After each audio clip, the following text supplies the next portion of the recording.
Time دو اور issues جن کے اوپر آج آپ کے ساتھ حاضر ہوئے ہیں وہ جو مقامی ہماری جو سیاست ہے اس سے تعلق رکھتے ہیں. ایک تو کشمیر کے اندر جو الیکشن کیمپین چل رہی ہے، الحمدللہ پی ٹی آئی کی حکومت بڑی مستحکم ہے، اس کی پوزیشن بڑی مستحکم ہے کشمیر کے اندر. پی ٹی آئی وہ واحد جماعت ہے جو تقریباً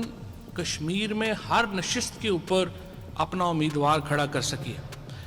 اس کے علاوہ کوئی اور سیاسی جماعت وہاں پر تمام نشستوں پہ امیدوار ہی کھڑے جو ہیں وہ نہیں کر سکی. جو اس وقت پیپلز پارٹی کی پوزیشن ہے،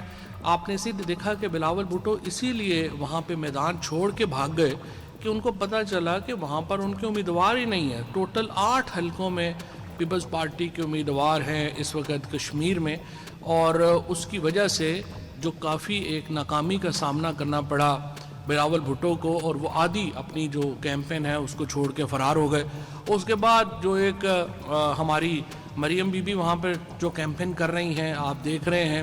کہ ان کے پاس بھی کوئی پالیسی نہیں ہے، ان کو کشمیر کی تاریخ کا علم نہیں ہے، ان کو یہ علم نہیں ہے کہ پاکستان ہندوستان کے تعلقات جو ہیں وہ کشمیر کے اوپر کتنی دفعہ کروٹیں بدل چکے ہیں. ان کو یہ علم نہیں ہے کہ پاکستان نے کشمیریوں کے لیے کتنی بڑی قربانیاں دی ہیں، اور جو پالیسی ہے وزیر اعظم عمران خان کی، اور جو انہوں نے اقوام متحدہ میں تقریر کی تھی کشمیر کو لے کے، وہ اس کی نوعیت کیا تھی، وہ اس کی اسٹریٹجک ڈیپتھ کیا تھی.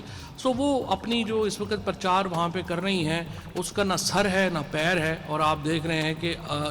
پی ایم ایل این بھی الیکشن میں ایک دھاندلی کا واویلا مچانا ابھی سے شروع ہو گئی ہے، کیونکہ ان کو معلوم ہے کہ کشمیر کے اندر کے انتخابات میں ان کی سیاسی پوزیشن جو ہے وہ تقریباً نہ ہونے کے برابر ہے. اور بڑی جلدی آپ بھی دیکھیں گے کہ مریم نواز بھی الیکشن کیمپین سے راہ فرار اختیار کریں گی.